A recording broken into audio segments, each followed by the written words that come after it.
You're listening to Sweep the League.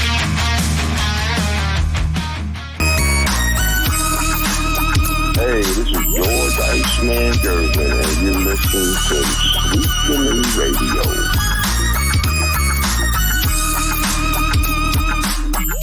Radio. Welcome back, everybody. It is the Taco Tuesday of the let me get that right again. The Taco Tuesday episode of Sweep the League, brought to you by La Cocina Taco Truck in New Braunfels, MCS General Contracting, the absolute best general contractors in the business, Castro and Son Solar Company, and Special Leaf Tea. Telling you guys, jump on that Special Leaf bandwagon. It's some healthy stuff, man. We got a great show tonight. It's going to be myself. It's going to be the Hall of Famer, Derrick. We're going to be breaking down the WNBA All-Star Weekend. Saw some glimpses of what the future is going to hold for the WNBA. Also, Team USA, another scare against Germany. Does that play a factor? Are we still undervaluing and underhyping Team USA? I've made mention before that I have them as a bronze-winning team. I don't see them winning gold. I don't see them winning silver. We made a point to where they're in division, the C, Class C, but even that class is not very easy. They still have to go up against Serbia. They've got to go up against South Sudan again, who almost gave them a scare recently. Are you going to get the better teams against Team USA playing at a higher level? We're going to get into that as well, as the Olympics are right around the corner. We saw the women's Team USA dominate today against, I believe it was Germany, so they're ready to go. Not only that, some NFL news. CeeDee Lamb looks like he's going to be holding out. The other thing that we were talking about a while back, he was probably going to hold out without a contract. So just a lot of stuff to get into. It's going to be myself. It's going to be Derrick Gervin. We'll see if Coach Gio joins us here in a little bit, but let's get into a couple of comments while Derrick's coming on here. We got Tim Gonzalez. Of course, the Blue Devils suck. Tar Heels to rule everything. Great wrestling talk last night, Rudy. Yeah, I'll be watching AEW. I'm going to record it for you guys, and I'll do a show. And Leha, what's good, cabrones? Secure the bag, hustle hard, and remember, no feelings, only chaos. MCS General Contracting. Shout out to Chris Leha, man. You're definitely right. You got to hustle hard. You got to secure the bag. You know what? You also got to put the people that help you get to where you want to go, put them in front, put them in the spotlight, let them shine because they're helping you grow. Appreciate everything that you do for us here. Let's bring on the Hall of Famer himself, Hall of Famer Derrick Gervin. Derrick, what is up, man? Hey, how you doing? Good evening, sir. Good, man. I didn't get to ask you. You have a good weekend? Yeah, it was great. Keeping up with the sports that's going on. I mean, you got golf. I mean, you had it all. Soccer has been going on. You had the basketball. You had the men and women. So it's been a lot going on. So it's been exciting. I'm doing fine. Yeah, it was a very, very exciting weekend sports-wise. I think we saw can you say a turn of a leaf on the WNBA side? We're seeing Team USA have their struggles. We're going to get into all that here in just a second. Let's break down the WNBA All-Star Weekend here in just a second, Derrick.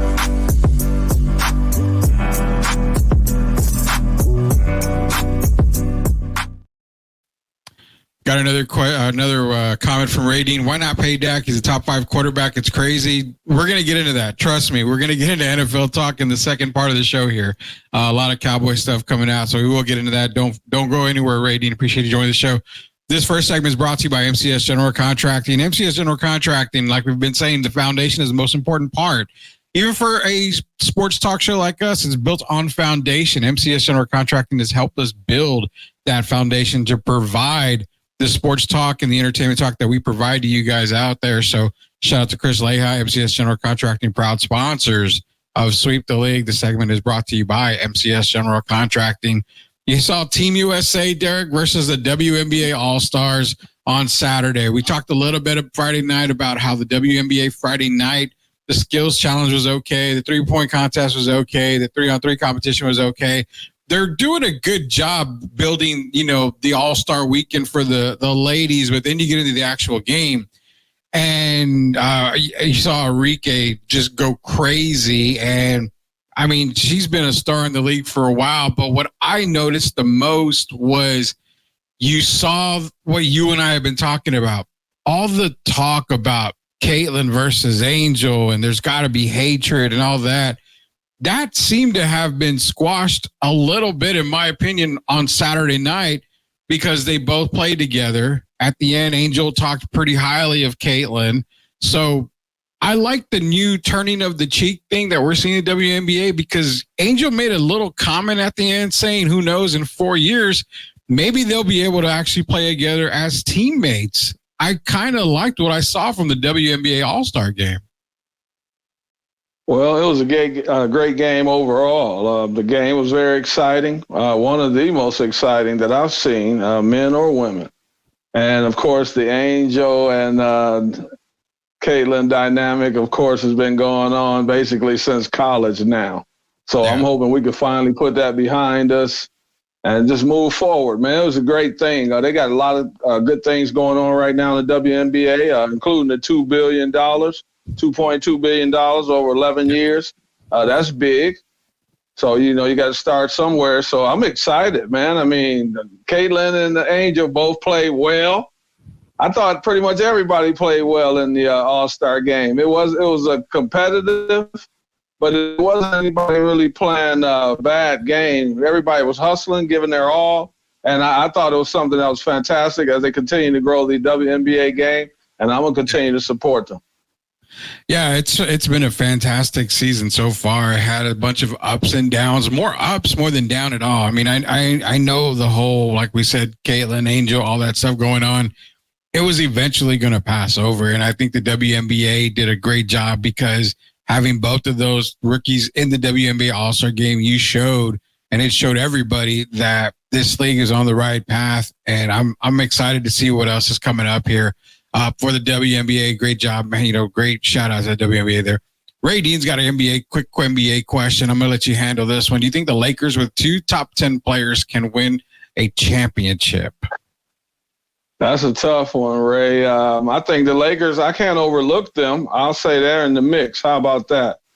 Because when you got Anthony Davis playing like he's played the last 2 years, I'll say, not just here in the Olympics or in the trials or the exhibitions, but overall, he's played really well. And LeBron has continued to defy age, I'll say.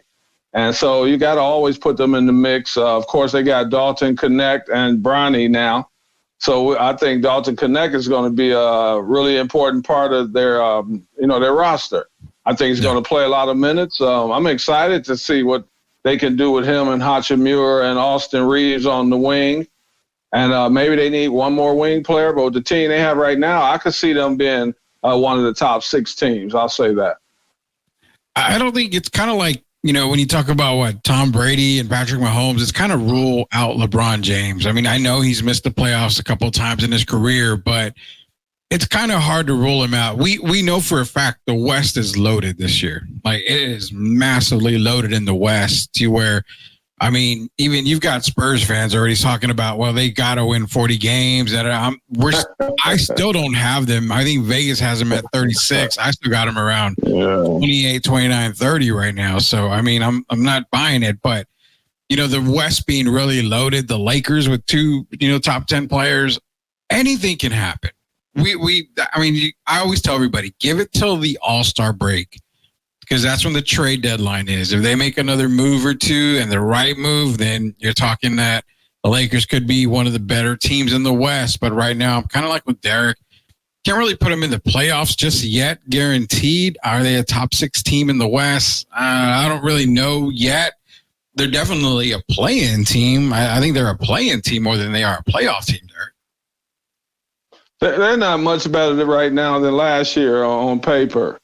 But I think they're going to make another move. But right now it's currently constructed. I'm being nice saying number 6. And the reason I say that is because the number 6 team last year didn't have a great record. And I think it was Phoenix up there somewhere. Who finished 6th? Maybe that Phoenix? Phoenix, I believe. Yeah. Yeah, so they didn't have a great record. I just think right now, it's a toss-up, man. It's early in the year. We don't know what the Lakers are going to do as we move towards preseason or any of that training camp. And, I'll put them in there because they have LeBron and AD playing better than they ever have in several years, I'll say. And the best they've ever played, Rudy, as a combination. and they've both been healthier. So that's why I would factor them in, just because they have two of the best players that we're seeing right now on the Olympic team. And I think if they're healthy, they're going to be right there in the middle, number 6. I can see them being there. Real quick, I just want to ask an off-the-cuff question, but when you look at Dalton Connect, I mean, what do you think? He plays 22, 23 minutes right off the bat? Well, that's still to be determined, but, I mean, you got going right in. I would say yes, no less than that. They're going to have to get this guy in there early, and I think he's ready. So, that he's a shooter. He can go off the dribble. That's something that they've been missing. They didn't necessarily bring in a veteran yet, but they have this young man, and I think they're going to turn the keys over to him this year and let him play his game. I think his ascension will be quicker than Austin Reeves, to be honest. I think he has a little more in his bag. He has size, for one. He's a little bigger than Austin. Yeah. I think he can do the same things, and I think he's more athletic than Austin. Yeah. And so I think that's going to help him. He's a heck of a player. We saw him at Tennessee. I thought he's a heck of a player there, and I think he has a bright future. Yeah, it's kind of funny. And actually, I looked it up. He said Mavericks were the 6th seed, but actually Phoenix. So Phoenix had to be what? No, Phoenix was up 6. there. What? Yeah, Phoenix was 6. It was Oklahoma City, Denver, Minnesota, the Clippers, Dallas, Phoenix. So I'm looking at the standings. Phoenix was 6, yeah. Phoenix was 6. But, the thing with Dalton Connect is when I go down and I'm looking at the Lakers roster here is I think we see a better breakout year for a player like Austin Reeves. Dalton Connect can make life a lot easier for Austin Reeves because when they're both on the floor, Austin can get to the basket, but you cannot, you can't slip over to guard Austin Reeves. You have to respect Dalton's shooting. So I think a player that benefits from Dalton Connect being there is Austin Reeves. I think he actually has a pretty damn good season this year.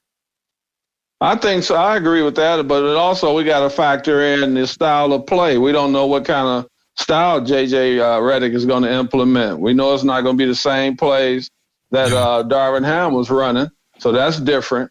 But they're going to be a pretty good team. I mean, they got AD has been playing, to me, honestly, like the best big man the last year and a half. Yeah, and he's definitely been the best defender, and maybe the best defender in the league. They talked about Gobert and Wembanyama, but AD was right there in my mind. Yeah, so he's continued. But overall, the whole course of the season, he was consistent. He played a lot of games. He just played really well. He made All-NBA second team. I thought he did well, and they rewarded him this year with the second team. And with him and a healthy LeBron's still looking pretty good. They could they could surprise some teams in the Western Conference.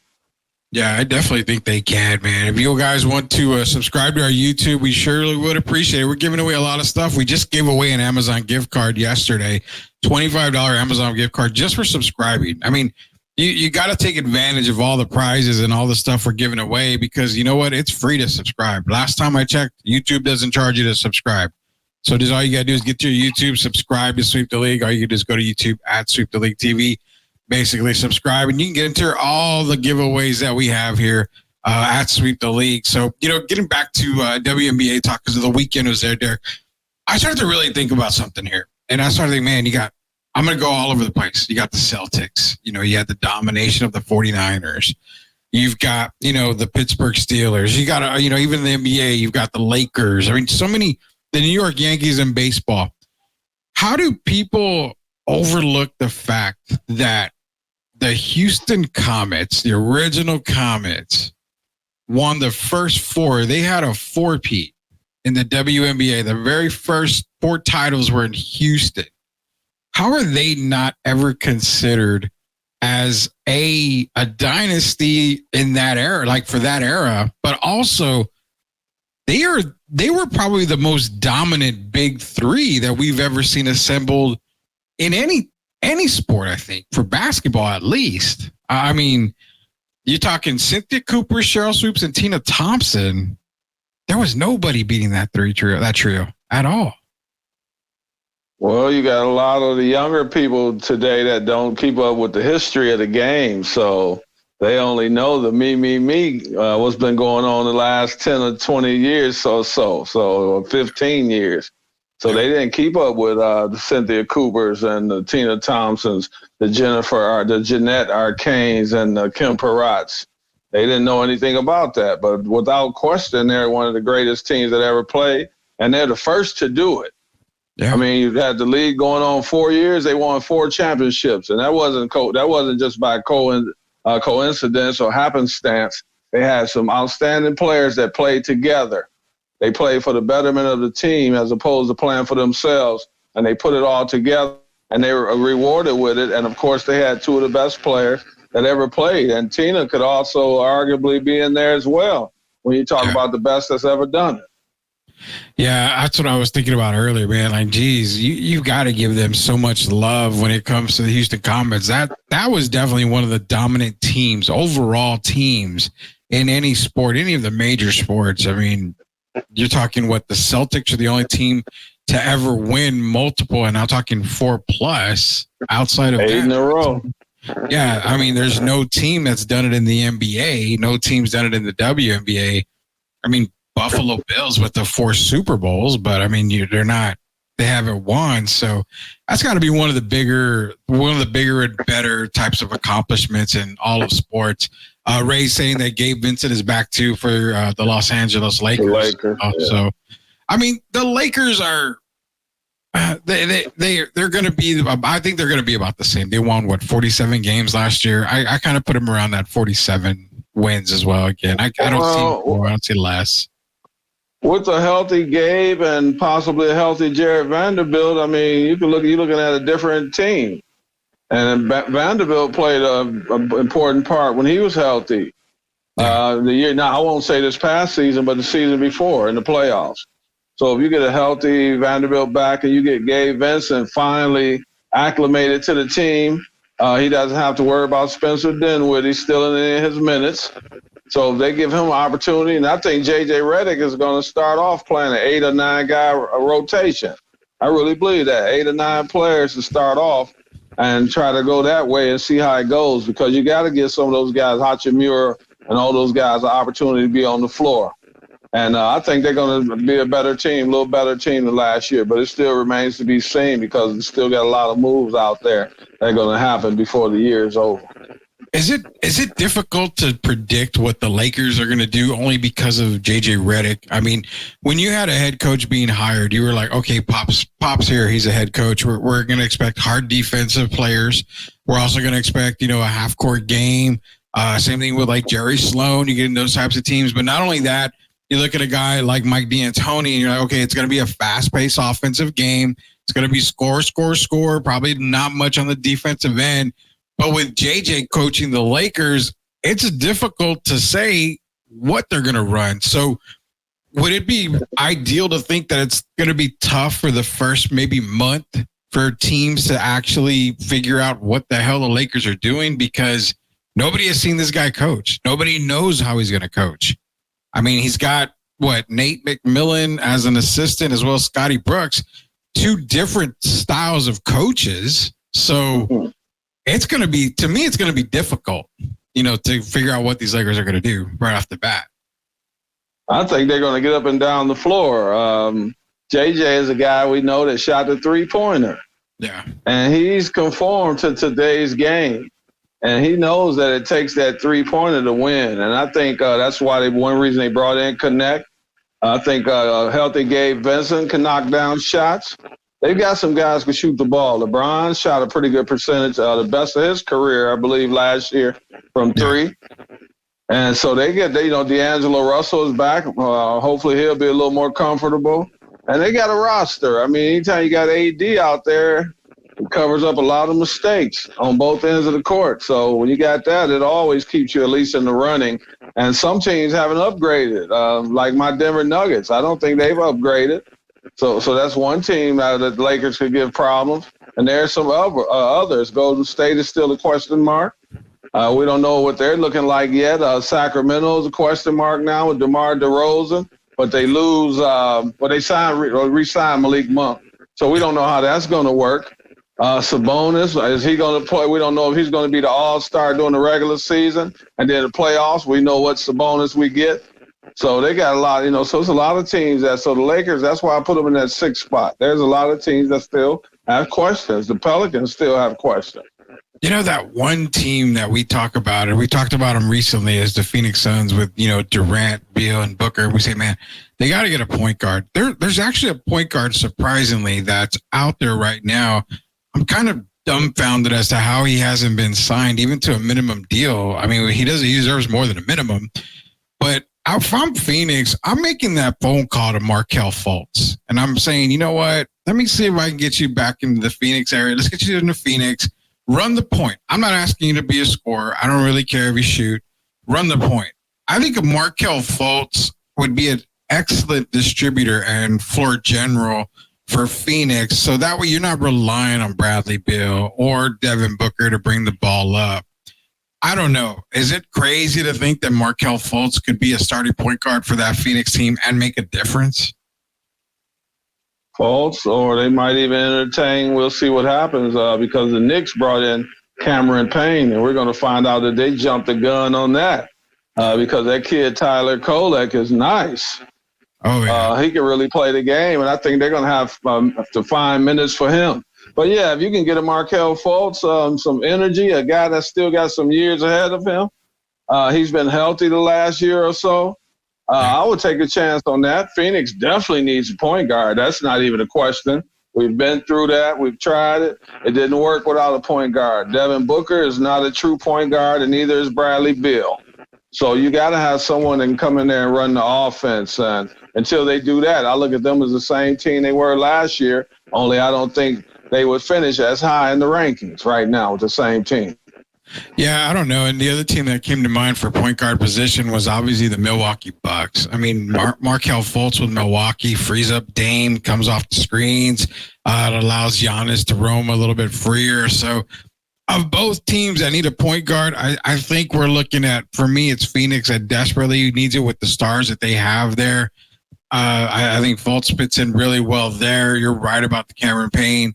The one team that I really love, and I know I've talked highly about them, is Orlando. I mean, Orlando, they've been reloading quietly in the offseason. Hey, Rudy, can I say something quickly about Milwaukee? Yeah. The guy I think fits there, and I still don't think him and Donovan Mitchell are going to play together to start the season. Because you picture Darius Garland in Milwaukee? Oh, man, that's like a Drew Holiday type move from Milwaukee for me. I mean, it's going to make a huge difference maker. Man. It helps them. It brings youth to the team. It brings a guy who I think is still ascending. He's continuing to get better. And you put him on a team with Giannis and Dame, I think that makes them that opens up the floor for Giannis with those two because they both can knock down shots. And then we know Middleton's not going to be there, I don't believe, for the first half of the season. I don't believe.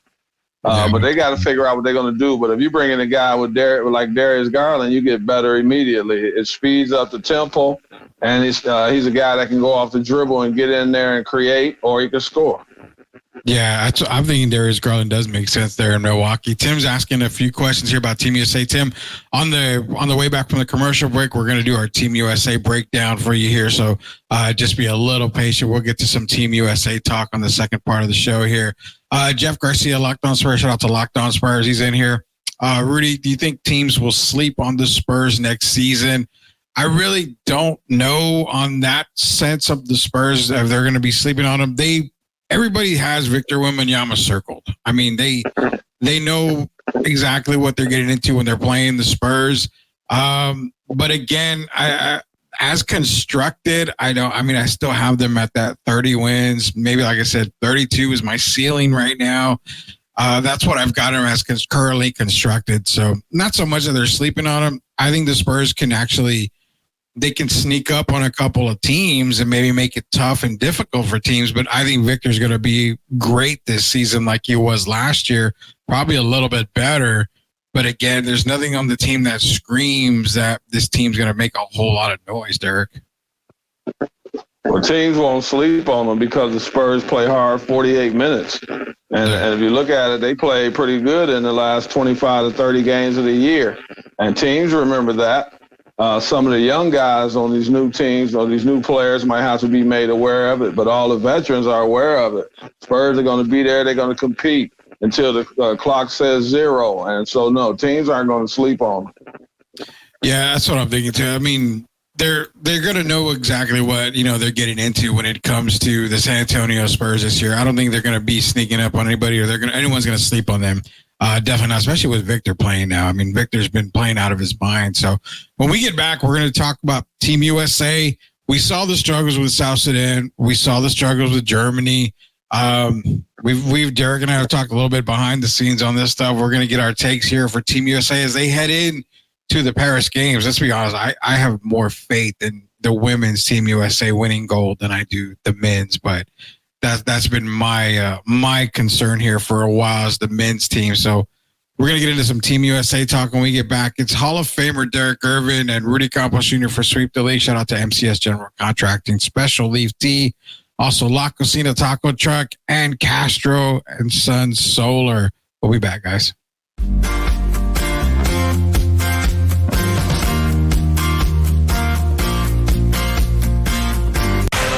Spurs fans, are you ready to stay ahead of the game of the San Antonio Spurs with the best coverage in the business? Tune in to Locked On Spurs, the daily podcast that brings you expert analysis, exclusive interviews, and all the latest news and updates for your silver and black. Join Jeff Garcia, the most informative and entertaining host in the game, as he breaks down all Spurs news and notes, interviews the biggest names, and keeps you locked into all things Spurs. From Monday to Friday, get ready to start your day with the best Spurs coverage in the business. Don't miss out on the expert opinions, the hot takes, and the can't miss guests. Make sure you're locked in with Locked On Spurs. Subscribe to their YouTube channel now and stay ahead of the game all season long. Locked On Spurs. It's the best Spurs coverage in the business. Don't miss out. Hey guys, are you ready for a flavor explosion? Look no further than La Cocina Taco Truck, serving up the best street tacos and quesadillas in New Braunfels. With a 5-star rating and rave reviews, they're not just a taco truck. They are a taste sensation. La Cocina staff is the best in town and pride themselves on making every customer feel like family. Whether you're feeding a crowd or just satisfying your own cravings, they've got you covered because no order is too big or too small for them there. Louis and his staff are all about customer satisfaction and they love their community. Don't worry, San Antonio friends. They're just a short trip away to New Braunfels. So why wait? Come visit La Cocina Taco Truck today and taste the difference for yourself. That's La Cocina Taco Truck, where every bite is a fiesta. Proud sponsors of Sweep the League. Are you looking for a contracting company that gets the job done right the first time? Look no further than MCS General Contracting. MCS specializes in top quality concrete work, including patios, driveways, foundations, and swimming pools. The team of experts are dedicated to delivering exceptional results and unparalleled customer satisfaction. At MCS General Contracting, they're not just hardworking, they're local. Based in San Antonio, they are committed to building relationships and trust within the community. That's why MCS guarantees your satisfaction. They pride themselves on getting the job done right the first time, every time. So why wait? Contract MCS General Contracting today to schedule your project and experience the difference for yourself. MCS General Contracting. Building a better San Antonio, one project at a time. Proud sponsors of Sweep the League. Pops the mastermind, got the team what we need. 5 rings deep, we the Dynasty Kings. From the Alamo Dome to the banners we bring. Respect the All right, welcome back to Sweep the League, the Taco Tuesday edition, brought to you by La Cocina Taco Truck. Every Taco Tuesday, you got to think about La Cocina Taco Truck. Back with Hall of Famer Derrick Irvin, Rudy Campos Jr. Shout out to MCS General Contracting, as well as Special Leaf Tea and Castro and Sons Solar. This next segment is brought to you by MCS General Contracting and La Cocina Taco Truck. We did mention La Cocina Taco Truck. It is Taco Tuesday, man.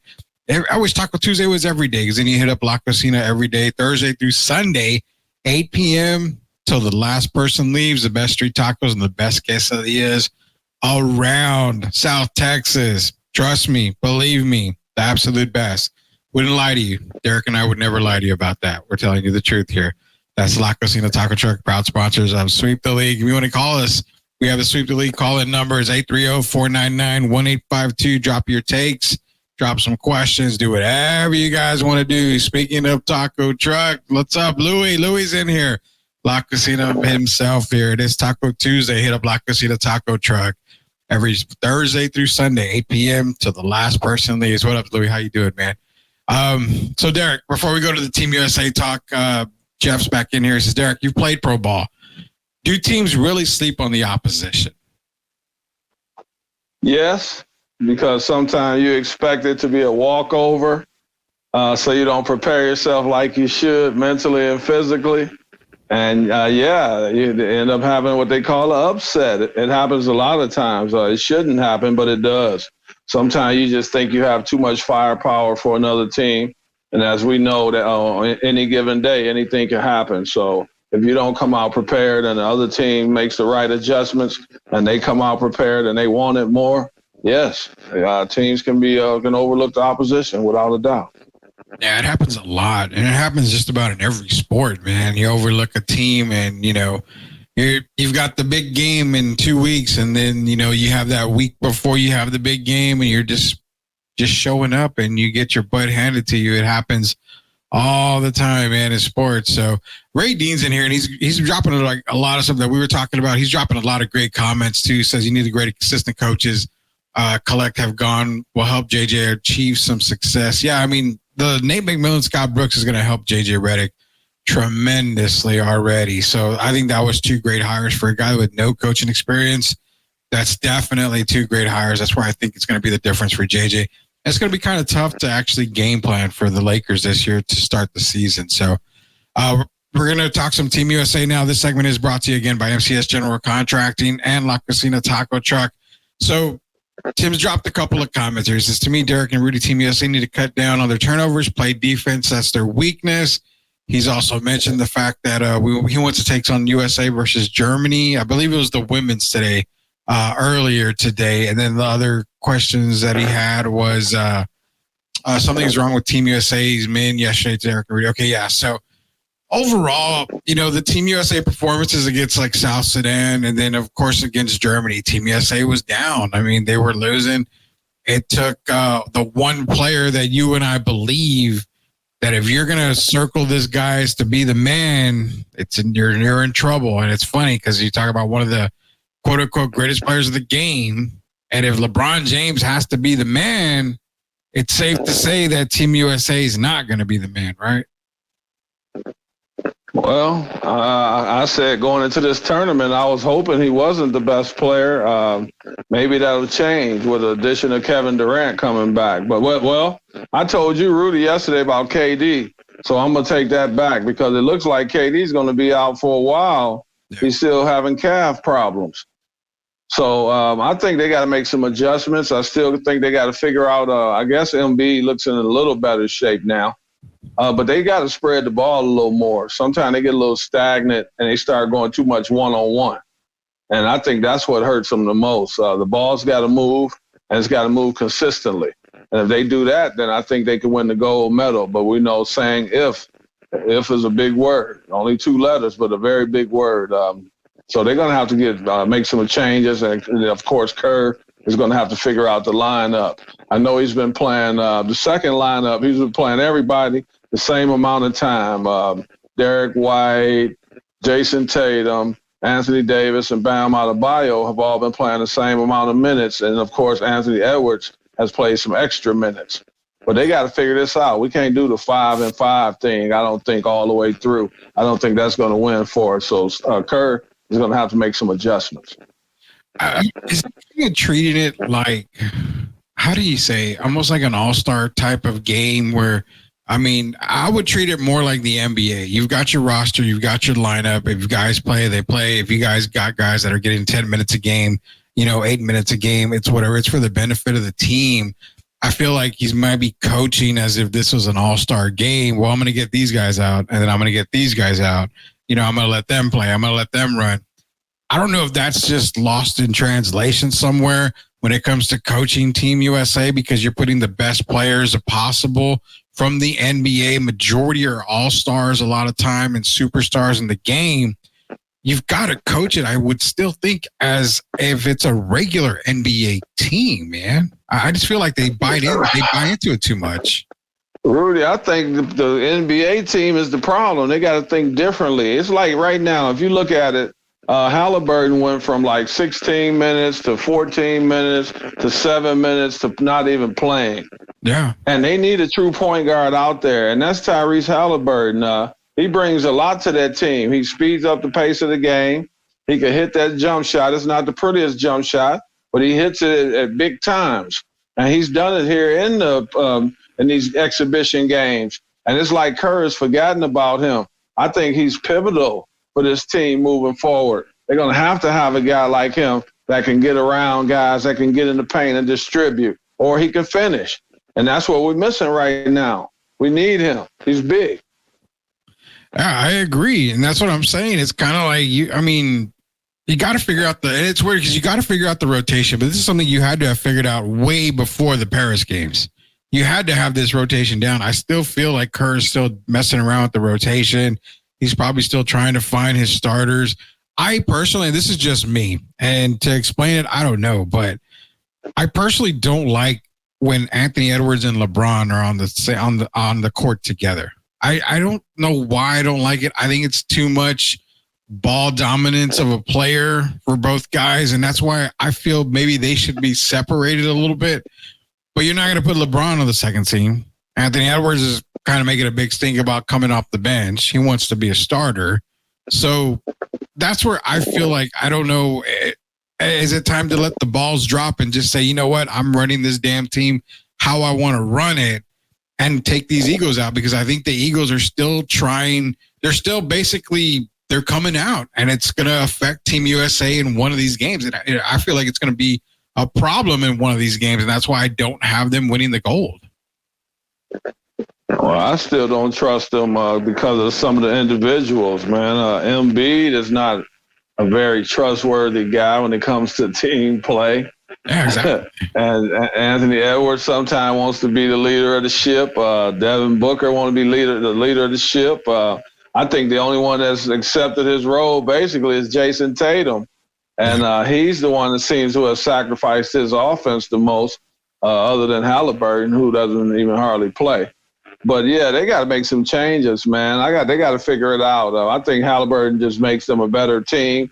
And as far as Anthony Edwards and LeBron, I think you give Anthony Edwards some minutes with that starting group, and if you got to sit LeBron down for 3 or 4 minutes while he's resting, you can turn the ball over to Anthony Edwards if that's what you choose to do. But, yeah, I don't think they mesh together well either, him and LeBron. So Kerr's got a lot of different things he's got to figure out, man. They better do it now because next weekend they start the real deal. Yeah, and I think I think you and I can't really speak for you, but I know I was overlooking Class C, but knowing that they've still got to play South Sudan again, who they had trouble with. They got to play Serbia. When you have Jokic and you have Nikola Jovic, we mentioned Bogdan Bogdanovic. I mean, they've got players, and Serbia is a team that can definitely slow the pace of the game down. They can make it very tough. They have a lot of big men for Serbia, so they can make it really tough and just make it a snail-pace game for the USA, and that could definitely affect Team USA. So Class C, with the exception of Puerto Rico, I mean, Class C is not exactly a walk in the park for Team USA. And like Chris Leja saying, divas everywhere. That's the way I feel too. And, Tim makes a great point. eventually, we saw it during the regular season, Derrick. Ant's ego kicked in parts, and you saw how it affected Minnesota at some parts of the season. When that kicks in for Team USA, that's trouble. Well, the good thing is Kerr sit him on the bench. I don't think it's good for the team overall, but I think Ant knows it's bigger than him. That's what it's about. So I'm sure they all talked and they had from the beginning, and they know that guys are going to have to sacrifice, and that includes when they get frustrated. You can't start going against the ship. You got to stay the grain, stay with the grain, and continue to trust the other guys and trust the process, as they say, and believe in these coaches. No one is bigger than this game, and that includes Anthony Edwards, and I'm sure he's mature enough now to know that. So I think on that part they'll be fine. Yeah, I mean, like I said, I'm worried about when the egos actually start coming out. And I used to maybe think, man, I always think about maybe Curry, but I'm not even having issues with Curry at all. I think Steph's at the point he's playing really good. It's just, I don't know. It's just certain guys. Embiid is the main guy you got to worry about, because you got to just go back to the history of what we've seen. Embiid is the whiner and all that. If it's not him, it's LeBron. But it's been Embiid more so even than LeBron lately, with all the flopping and all that stuff. So he's the guy I'll be worried about mentally, because every year it seems to, for some reason, they come up short. And at some point, you got to start looking at him. When you're looking at why Philadelphia always comes up short, we can't always use that Ben Simmons card. At some point, we got to start looking at Joel Embiid as well. And Ben's not even there anymore, so you can't use that card. That's the thing. Phillies. Well, people talk like he's still there. People act like Ben just ruined everything, and he didn't. Oh, I know. I mean, you know what? Okay, he passed up a shot against the Atlanta Hawks that cost the 76ers. But how many years ago has that been, people? I mean, right. Like Ben hasn't been there in a good minute. So, yeah, once you stop pulling back the curtain and realizing that Philly's struggles are not Ben's, there's still a person that is there. I mean, you can't blame James Harden. He's not there either anymore. So there's one. You can keep blaming Tobias. Yeah. You can keep blaming whoever you want to blame, Shaq Milton, whoever. At some point, we saw what happened with Doc Rivers. So hopefully Nick Nurse will do better this coming year. And it starts with Joel Embiid. It ends with Joel Embiid. And that's why I worry about, even on the Olympic team, he would be the guy first that I would be worried about over everyone else as far as having the temper tantrum. Oh, yeah.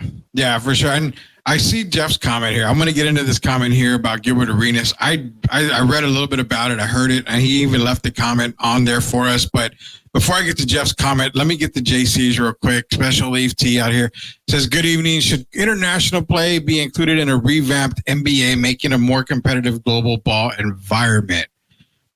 That's kind of tough because, I mean, you're talking expansion overseas? That would definitely have to take place. But if you're trying to international play be included in a revamped NBA, making a more competitive global ball, you'd have to add the rules about goaltending. You'd have to add, the different rules. What rules do you have to implement to the NBA to make it feel like international ball? Because I don't think a lot of these NBA guys would like a lot of those rules. It would be not beneficial for the NBA. And it kind of takes away the game, because in the international ball, there is no zone under the basket. The big man can stay in there all day. And you can't do that in NBA ball. And I think people like that. That's the purpose of one of the purposes of them opening up the floor. They don't want a guy clogging up the middle, and they want the ball moved offensively. That's why they've made some of these changes they've made. Yeah, they put a premium on scoring. So I would rather see international play. I love the zone defense. I mean, if you want to have a big man camp underneath there, you know what? Then you got to make your jumpers. You got to find ways to get to the basket. We played high school ball. We played, you played college ball. Your zones allowed in those in high school and college. Never had a complaint about it. If a big man was clogging up the lane, you took it to him, you drew the foul, you got to the basket. I mean, there's ways around it, but because they emphasize scoring, I don't know if it would they'll be implementing anything right on there. Let's get to Jeff's question here. So Jeff says from Locked On Spurs, what are your thoughts on Gilbert Arenas and his racist comments on Team Sedan?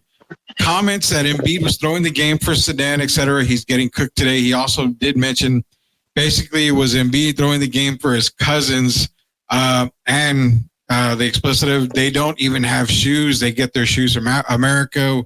We got to ship them shoes. They're shooting on peach baskets in the dirt. Those were Gilbert's comments. I did hear those comments. So, to me, it's flat out, it's Gilbert Arenas. It's ignorance. A lot of ignorance comes out of his mouth a lot, even recently. But, I don't buy any of the stuff that Gilbert says. Everything that he does say, man, about the comments and all that he's making. It's just trying. It's the social media times, Derrick. We keep saying that. You're going to say whatever you can say to generate what? Views, to generate likes, to generate people talking, the buzz, because it keeps you in the loop. It keeps your name in everybody's mind and mouth. That's why I come from the Gilbert Arenas thing. That's why I don't really pay attention to what he says all the time. Well, Gilbert says a lot of things that are off the wall. He better be careful so he didn't get himself a lawsuit. Talking about a guy cheating on games, throwing games, basically. And that's what he said about Embiid. He might throw games, and the USA better be watching him. He did a thing on social media with the eyes, like we're watching you, Joel, and so all that crazy stuff. But a lot of the comments he said were totally unnecessary. But once again, it's Gilbert Arenas. I want to see good basketball. I don't want to be focused too much on Gilbert because that's what he wants. He's looking for attention, and I don't really want to give him that attention. I want to keep it on these guys that we represent our country, the Team USA. Yeah, I feel the same way. Those are the thoughts that I've got on it. I don't pay much attention to Gilbert Arenas. Rarely in my opinion, does he say anything that's worth even mentioning or repeating. It's just for likes. You put a mic in front of everybody, and everybody, from the local level all the way to the national level, you see a lot of people that have mics in front of them, and they say whatever the hell they want to say. They don't care what they say. Why? Because it's going to get everybody talking and everybody looking. What it is, you know what? I'm going to tune into Gilbert's podcast tomorrow because he said this. I want to hear what he says now. It's all fake stuff, man. It's just all fake stuff. Hey, Rudy. What's up, man? And I'm going to say this, man, because I listen to Gilbert a lot, and I watched that silly show, him and Nick Young. I like Nick. But Gilbert, man, sometimes he says some good stuff, but sometimes the guy is crazy, man. And we've got to look at who we're talking about. A guy that had brought 2 guns to the locker room, man. Yeah. And I think he talks sometimes like people have totally forgotten that kind of stuff. Sometimes your credibility is not really what you want it to be because you've shown yourself to be someone else. And I think sometimes we see that with Gilbert Arenas. I don't take a lot that he says serious. It's a lot of off-the-wall stuff. He says it regularly. Yeah, that's the same way I feel about Gilbert. Tim saying South Sudan, big man, come on, who is attending Duke this coming season and is a top lottery pick, so he's a good talent player. Look out for him, Derrick. You don't have to tell Derrick to look out for him. Derrick's already a senior. South Sudan. They've got a lot of great players, man. They've got a lot of great players for South Sudan. I mean, it's not even fun. I'm looking at it right now. I mean, you even got older guys like Don Maker, who is a former NBA player. It's going to be fun, man. I'm actually excited for the Olympics. I was excited to see South Sudan have a good run against the USA. They're going to get another chance at Team USA in class play. So it's going to be fun, man. JC, Philly still has a team, even with the team 100% financing. You said him still talks to them moving to Jersey. That the 76ers? Is that what he's talking about? Or the Eagles? I'm not too sure. I hope he's not talking about. I wouldn't imagine he was talking about the Eagles. No, they're not that upset with the team. Yeah, 76ers. I don't know about the 76ers though, but yeah, nonetheless, man. Team USA. We got Olympics starting here in a minute. Before we go to commercial break, our last commercial break, Derrick. What do you got on Team USA? I know you're still probably strong with them for the gold, but I mean, the Class C, the Group C, is a difficult test. And what I was saying earlier to you was the fact that because you are in a lower end group, in my opinion, because, I mean, like you said, Puerto Rico, South Sudan give them a scare, Serbia can give them a scare, but nonetheless, Team USA should still be number one. I worry about injuries when you're playing teams that are, not necessarily to your level. I worry about the injury factor. Do you still have Team USA getting all the way to the gold medal game? Because out of Group C, A and B is just killer, man. Well, they got USA ranked number 1. I think Canada's number 2. If I remember correctly, Germany's like number 4. Yeah. And they got Australia up there in one of the top 6 teams. It's going to be interesting, but we know France is right up there near the top. So we got to see, man. I still believe Germany's the dangerous team until proven otherwise. We're definitely not going to have it easy. I talked to you earlier today, and I told you when I looked at the teams and really evaluated it, Serbia has played us one time. They have the joker, so they're going to make some adjustments. I told you they're going to slow the game down and make it where it's not as many possessions, not as many shots. Yeah. And they're going to make the USA have to defend. So it's not going to be a total like the first game when they played, when the USA won by 14, I believe. Something like 86-72, something like that, if I'm correct. But it's a different game. And then we have to win that game. And then 3 days later, you got South Sudan coming for their revenge. That's going to be interesting. And then 2 days later, you got Puerto Rico. So it's not going to be easy. We're going to have to play team ball, but hopefully we can get off to a good start this coming weekend and win game 1. I'm going to stay positive. But, yeah, I can't say we're going to win a gold medal right now. Yeah, I'm all about Team USA. I'm all about, America and everything, but I still got them circled as bronze, man. I still got They don't look that dominant, man. I mean, other teams have had the opportunity to beat them. Sudan had a really good chance to beat them, and so did Germany. So seeing a lot of these teams the second time around, even like Serbia, is not usually as easy the second time around. Yeah. So they're going to have to still stay focused for this group so that they can come out undefeated, because there's no guarantee they're even going to come out of this 3-0. That is true, because, the one thing about South Sudan is you gave them confidence. You gave them a lot of confidence. And, moral victories are, some hate them, some love them. But, when you give a team like South Sudan confidence, that's kind of bad. Rudy, they have shooters. They have finishers. They defend. They have quick hands. They're a good team. They can shoot the ball, and they got a guy that's been there, Royale Ivy, and he's been with them now for 3.5 years. And I don't think they're a team that's going to go away. I think they're going to be one of the surprise teams of the Olympics.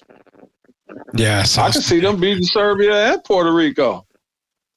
I do. I actually think, to me, South Sudan is actually the third best team in that group. But, I could definitely see them beating Serbia. After what we've seen from them, they could very well be the second best team in that group. And that's saying a lot. That is saying a lot. Can they beat the Team USA? Again, you saw what they were able to do in the exhibition season for Team USA. So anything is possible. Anything is possible. That is for sure. Are the issues with Team USA on players, rosters, or coaching? Kerr? Wow. Both? I would say both. If I had to pick one, I think it's coaching. I think it's definitely coaching. The coaching part should have already been nailed down. I think Kerr should have had everything nailed down way before way before these few exhibition games were happening. You should have seen already, a dominant type of team, the way they're going to play, rotation set, everything. But we haven't even seen that, man. So for me, if I had to pick one, it's coaching. But yeah, it's definitely both, Derrick. The coaching still makes me a little nervous because, like I said earlier, the 5 guys off the bench, 4 of them have been playing the exact same time. Anthony Davis, Tatum, Derrick White, and I'm leaving out one. They all played 14 minutes, and then Anthony Edwards has played the most. Devin Booker. No, Booker's been starting. Drew Holiday. But it's 4 guys. No, Drew started. Oh, he did start. Jason Tatum, Derrick White, Anthony Davis, and Bam Adebayo. Those 4 have been playing the same amount of minutes. They played 14 minutes in the game yesterday. And so Anthony Edwards played 20 minutes. So Kerr's been trying to go with this 5 guys and then switch in 5. And he'll take out one of the starters and put in Anthony Edwards and give him some extra minutes. But that's not going to be good enough. They got to start playing guys who are playing well, according to who's playing well.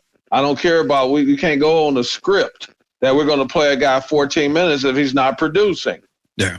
So it's time to win now. This is not time to, this is no exhibition season anymore. It's all about winning and doing what's best for the team. And sometimes that might entail sitting down some guys where they're not playing the minutes they've been accustomed to. This is not preseason anymore. It's time to tighten up the let me see, what I want to say, the rope, whatever. It's time to start reeling guys in now and going with a certain lineup and sticking to that. Yeah, and that's what I'm talking about too, man. The thing is that, you've got them in and out, but it goes back to, like, for me, it's the whole coaching thing. It's got to be coaching for me, because, like, if you go back to the original Dream Team. I mean, you had Chuck Daly as the coach. You had Krzyzewski. You had some good coaches there, but these guys knew how to coach, and they already had everything going in to the exhibition season and then into the Olympics. They had it down. They knew who they were going to play. But what I also feel is that you've got to treat it, like I said earlier, the NBA style of basketball, where you're trying to win.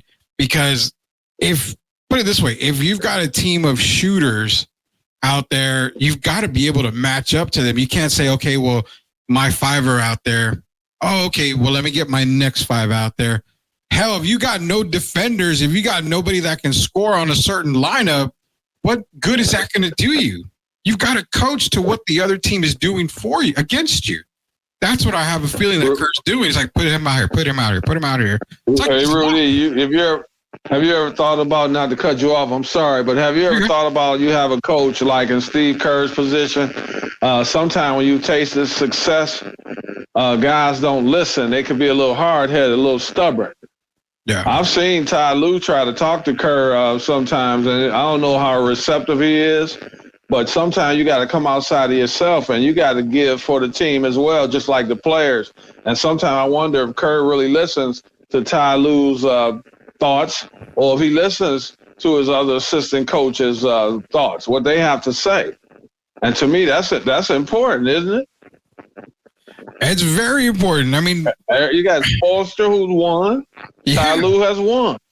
Yeah, and that's the thing is, they haven't won 4 times, and I think sometimes a coach can get a little ahead of themselves, I'll say. I believe so. I believe this is the case, man. And we got JC. Could Kirby playing it coy, holding back, purposely confusing the lineups for other teams? I don't think so.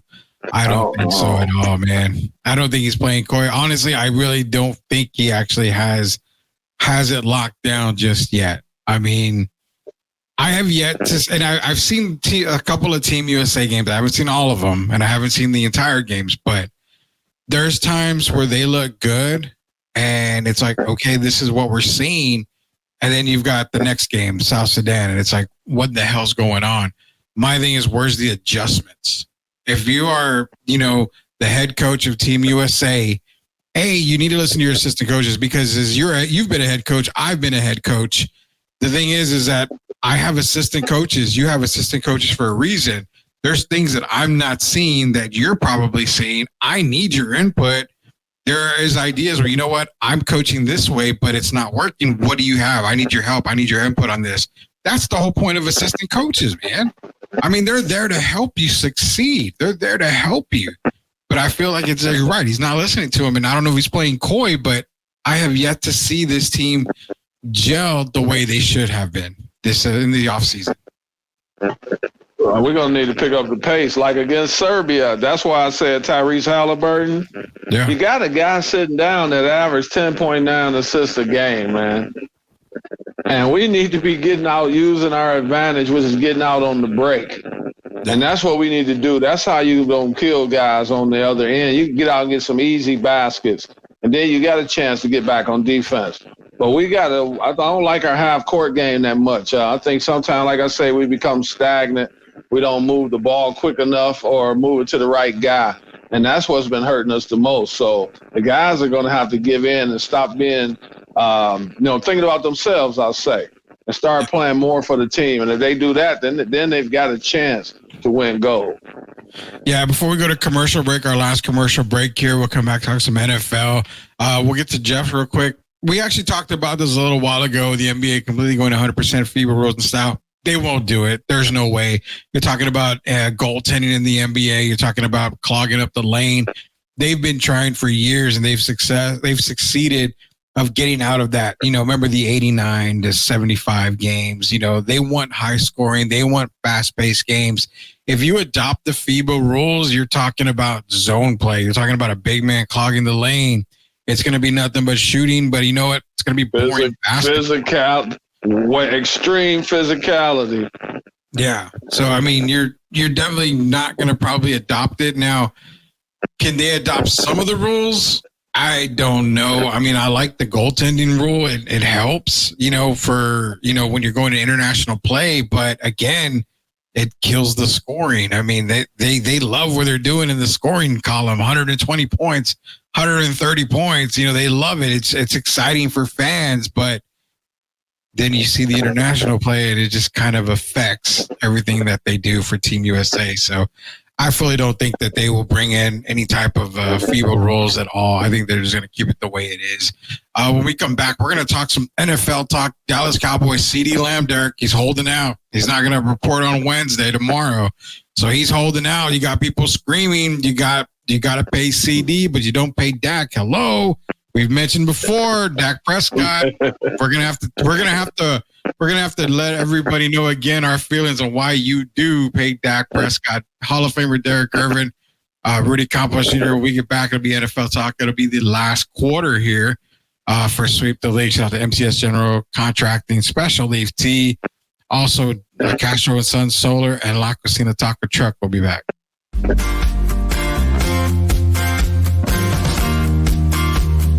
Howdy from Texas.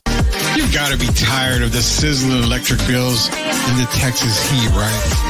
Well, partner, we've got the solution for you. Introducing Castro and Sons Solar, harnessing the power of the sun to save you some serious cash. Their top-notch solar panels will have you soaking up the savings in no time. Imagine lower electric bills, a reduced carbon footprint, and the satisfaction of going green. Their expert team will take care of everything from installation to maintenance. We're talking hassle-free, worry-free, and stress-free solar solutions. So why wait? Join the solar revolution with Castro and Sons Solar. Let the Texas sun shine bright and your savings shine even brighter. Castro and Sons Solar, empowering your home one sunbeam at a time. Call them today and let's get this solar party started. Can you imagine a world where nature meets wellness, where every sip you take nourishes your body and soul? Introducing Special Leaf Tea, a line of 100% natural, ready-to-drink iced teas crafted to boost your immunity and energy. With 4 unique flavors to choose from, as in hibiscus blueberry, tangerine ginger, pomegranate blueberry, or the original, you can indulge in the perfect blend of taste and nutrition. Their teas are carefully crafted with 2 times the antioxidants and no added sugar.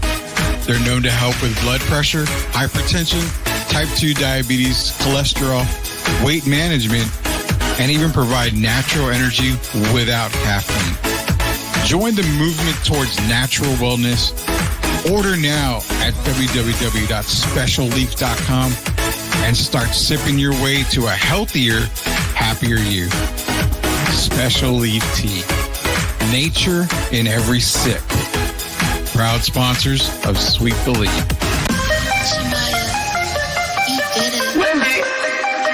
Wendy, the king is crowned. Wendy, the king is crowned. Future of the league and he's wearing it proud. We playing justice, playing checkers, no contest. Wendy's got the game on lock and he's making it statement. I'm talking about Wendy, the next in line. Future of the league and he's shining fine.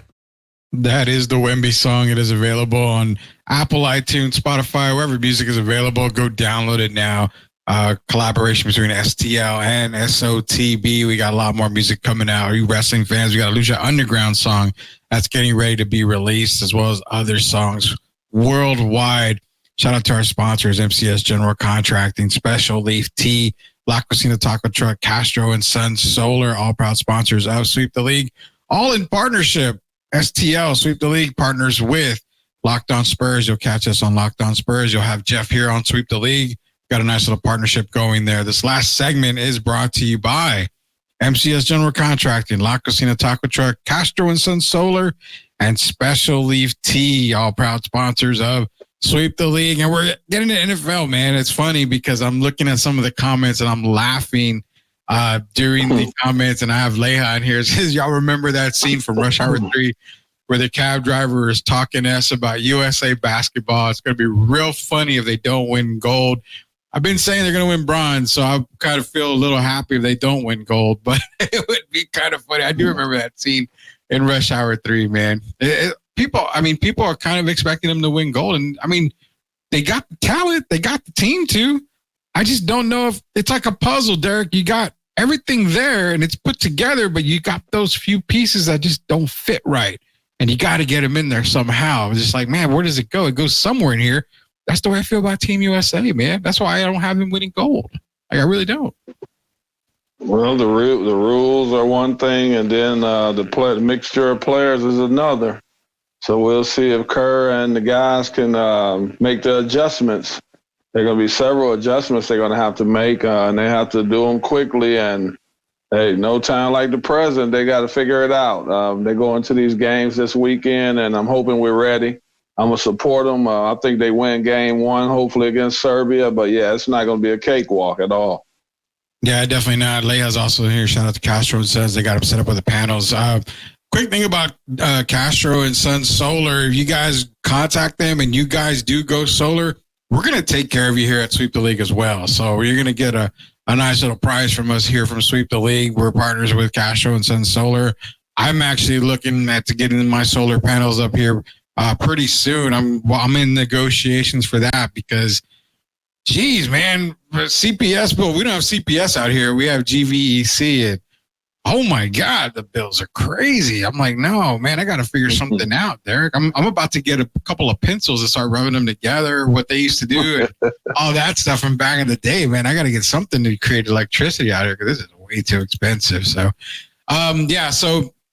Tim's jumping in here, and again, we're going to talk some CeeDee Lamb talk here for the Dallas Cowboys. Overall NFL talk, but Adam Schefter's reporting that CeeDee Lamb's not going to be reporting the camp. He doesn't have a deal in place.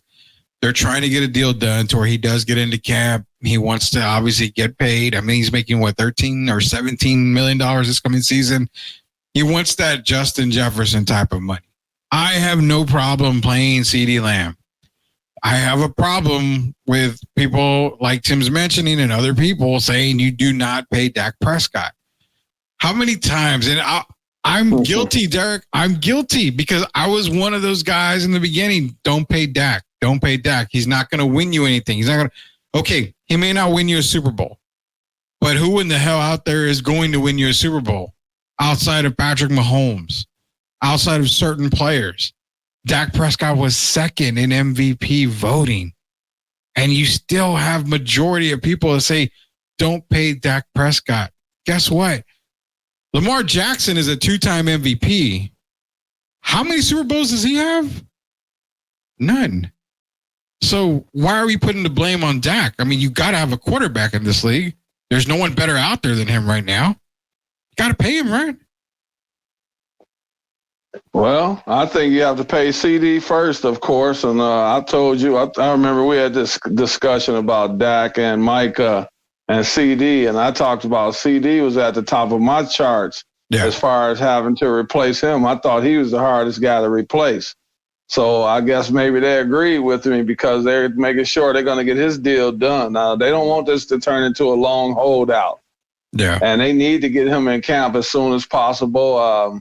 And I think they're going to make that happen. As far as Dak, I mean, you said it already. You know, I mentioned that many times. He was second in MVP voting. And there's nobody out there that's better than Dak Prescott that you could bring into the Cowboys organization right now. So you got to kind of let it ride and continue to try to put players around him, and that includes the offensive line. And we've never seen a full Cowboys healthy team with Dak as far as the offensive line all being in core, all those guys, and then in the backfield defensively out there, the defensive backs, something is always going wrong. Yeah. If they can stay healthy, it still remains to be seen if Dak can lead them to a championship yet. But I think they definitely have to pay him. Man, we might be talking in the $60 million range. Yeah, well, I still think they have to make it happen. So, and it's funny because, I mean, we love Tim here. Tim, always a part of the show, always makes his presence felt, but Dak doesn't show up in the big games. I mean, can the same thing be said for Lamar Jackson? Do you put Lamar Jackson on a different pedestal than Dak Prescott because he hasn't won the big game, according to Dak? I mean, let's be real. What Jalen Hurts has been there. Patrick Mahomes has been there. Joe Burrow's getting there. I mean, you're talking less than a handful of guys that can actually go to a team and make it to a Super Bowl. Less than a handful. But these guys would rather pay Justin Herbert as a Cowboy than Dak Prescott. Hey, Rudy, who was first and second in the quarterback voting this year? That was Lamar and Dak? Yeah. That's kind of just making sure I wasn't. That wasn't senile. I mean, you got to pay the man. Lamar just got paid, and Dak is Lamar to the Cowboys. We got to be realistic about it. We might not agree that he's on the same level as Lamar or Patrick Mahomes, but he's the best option for the Cowboys moving forward. And on that alone, you got to pay. Market value is market value. And he's the best option out there. So you got to pay the man. Yeah, you have to. I mean, even Jordan Love is holding out from Green Bay right now. He wants a paycheck. He wants to get his bag. So if you're putting side by side Jordan Love and Dak Prescott, I mean, hell, if you're going to pay Jordan, you got to pay Dak. Dak's got way more experience. He's obviously got, more MVP votes than Jordan. Look, this right here says, can you see this paper? Uh-huh. All right. If I'm his agent, that paper, when you go in with your resume, Dak's resume say you could remember that we're in a "what have you done for me lately" world, aren't we? Yeah. So what has he done lately? He's finished second in MVP voting. Yeah. So it's hard to tell him no when he goes in there and wants to be paid the dollars that he feel he's earned. If you look at his body of work, he's done what he's supposed to do. And on that alone, you got to pay him. Yeah, not only that, I mean, the contracts they're going to be crazy for a quarterback. Let's be real. The quarterback is the main focal point on every football team. And you're right. It's Lamar. It's Dak last year. It's 1 and 2. I mean, Tua Tagovailoa is going to get paid by Miami. What has he done? He doesn't show up in any of the big games in the regular season. But he's still going to get paid because Miami knows there's no other option for them out there than Tua. Look, man, you got Jerry World. You can compare to any quarterback out there, and that includes Hurts getting that big deal, and then Lamar passing him up by $1 million, whatever. But you got to remember where he's playing. The guy's playing in Jerry World for the America's team, the Dallas Cowboys, who have nothing but money. And you got to take Dak because he's the best option by far. If there was someone that was even a question that was on his level, it might be a debate. But the fact that you have no better option, you have to pay him. 100%, man. 100%. And then at what point does it come back to say, okay, Dak is not going to win us the Super Bowl? Well, last time I checked, Dak wasn't the only player on the team, but Dak's not even a head coach. At what point does it look at the head coach and say, can we get a head coach to get us there?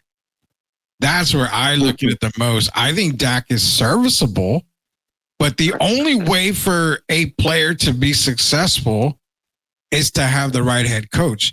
Tom Brady was not a first-round pick. Hell, he wasn't even a second, third, fourth-round pick. I mean, look at the career Tom Brady had. And it due a lot to coaching. Bill Belichick, the best coach in football. I mean, well, one of the best coaches in football, period. It goes to coaching. So at what point do we stop having everybody point the finger at a player and say, you know what, McCarthy just ain't going to get it done with him? Mike McCarthy is Doc Rivers of the NFL. I like that. I do like that, man. He's the Doc Rivers, man. I mean, McCarthy's won with what? Aaron Rodgers? I mean, is Dak Prescott prime Aaron Rodgers? No, he's had all these rosters, and he's got that one championship, just like Doc. And he's come up short with all-star rosters from that point on. It's not always just the players. It's the person that's making the adjustments or lack of adjustments, as you just said. And sometimes it goes back on the coach. Eventually, it has to go back on the coach, man. There's no way to even, I mean, after this season, if you don't win, which of course I don't have the Cowboys winning the Super Bowl, but if they can get to the NFC title game, I say it's a success. But no matter what, if there is no Super Bowl title at the end for the Cowboys, this has to be McCarthy's last year. They've got to move on completely. Yeah, I agree with that. Yeah, I agree. You get no argument here. Even though he's did a lot better than Jason Garrett record wise, but as far as the playoffs, he hasn't done much better or better at all. So yeah, I think this is possibly his swan song if they don't get it done this time. Yeah, and a lot of people point to Dak against San Francisco a couple of years back when he ran the ball, didn't have a timeout, couldn't spike the ball. They lost to the 49ers in the playoffs. Again, it's one play, man. I mean, Dak, last I checked, Dak wasn't a cornerback or, a defensive end last year when they played Green Bay. I mean, he couldn't stop Aaron Jones. I mean, that wasn't his job. So, again, it comes down to the coaching staff for me. At what point? And it's got to be like, okay, McCarthy, you have a name, you have a Super Bowl, awesome. Wouldn't be the last time Jerry fired a coach, after winning a Super Bowl. I mean, that's for damn sure. It happened before. I mean, Jerry's probably already looking at something, man, in case it doesn't go well early in the season. I don't know if they brought back Ezekiel Elliott. I still don't understand that, but I guess they know something maybe that I don't know, or they think they know something I don't know. But yeah, this is it, man. Mike McCarthy knows he has to win this year. This is make or bust. And if they don't win, you say getting to the Super Bowl or whatever, I think it's getting to the finals, the conference finals. I don't think that's going to be enough. I think it's win or else in Dallas. And that's how I think the attitude Jerry has, because Jerry's not aging backward. No, he's not. I think, like I said, even if they win a Super Bowl, I think Jerry should probably just move on from McCarthy. So thanks for the Super Bowl, appreciate it. You're gone. I mean, do it overnight the way he did it with Jimmy Johnson. Just fire him overnight when everybody was asleep. Tim's reminding us about Danny White couldn't win the Super Bowl. I mean, one of the more statistical quarterbacks in Cowboy history, and Tony Romo, he couldn't win the Super Bowl either. But there's one Super Bowl champion a year. And I always point back to one person, and you can have the greatest statistics in football. You can be one of the greatest quarterbacks in football and just never win the game. It's every damn sport. All-time leading scorer for a while was Karl Malone. I mean, he didn't win a title at all. You're talking, one of the best scorers, best duos in Malone, Stockton, Charles Barkley, Patrick Ewing. Go to Dan Marino. Dan Marino never won a Super Bowl. And he's arguably one of the greatest quarterbacks to ever play the game. So, yeah, I mean, it goes back to my brother never won one 5-time first team all NBA. Yeah. But first ballot Hauler, top 50 and 75, but he never won a championship. When you run into guys by the name of Magic Johnson, Kareem Abdul-Jabbar, and James Worthy, things might not always go the way you planned them. And sometimes guys just always seem to come up on the short end. Yeah, man. I mean, that's the thing is that, you know, you can be one of the greatest of all time and never get a championship, never get to that, you know, that point ever. And that does suck, man. It sucks, but that's just the nature of the beast. We all can't be Patrick Mahomes, blessed with an Andy Reid type of coach and Andy Reid type of offense that you fit perfectly in, you know, or Tom Brady where Bill's got a structure and it works. I mean, we are all not blessed to have coaches like that. I think if the Cowboys were to get a better coach, and you know what, Bill's out there, so let's be real. There's, you know, Jerry's got a little bit of talking with Steven about maybe Bill. The only problem Jerry has is Bill's going to want a lot of control. I doubt Jerry gives them any of that control, man. Would you have already traded Dak by now for picks and or players? I honestly no. I mean, there's no way to trade. Nobody's going to give you what you're looking for in Dak, but at the same time, if you crutch yourself with no quarterback, you're doing more damage than anything. I mean, we're going to see how it balances out for Minnesota this year. You pay the best wide receiver in the league, but you still got to get him the damn ball. I mean, here's to hoping that Minnesota figures out they can get him the ball here. So, yeah, it's kind of a tough thing. I would not have traded Dak. I mean, maybe if I had a really good offer on the table, that would make sense. But if you trade Dak, you don't have a quarterback in return. Your season is lost before it even started. Young guys aren't always the answer either, man. People get impatient. You know, I had a quarterback I thought was going to succeed, and I really did. And you remember the name Blake Bortles? I do remember Blake. So sometimes it just doesn't work out, man. And then when you're trying to replace a Dak, I mean, you got to get a great offer to even consider it. And I don't think they've had anything that will match up that will make them happy enough to give up a Dak Prescott at this point. The team has continued to do better, and you got to factor that in. And Dak is part of that. I don't know why people never talk positive about Dak. The team has continued to get better.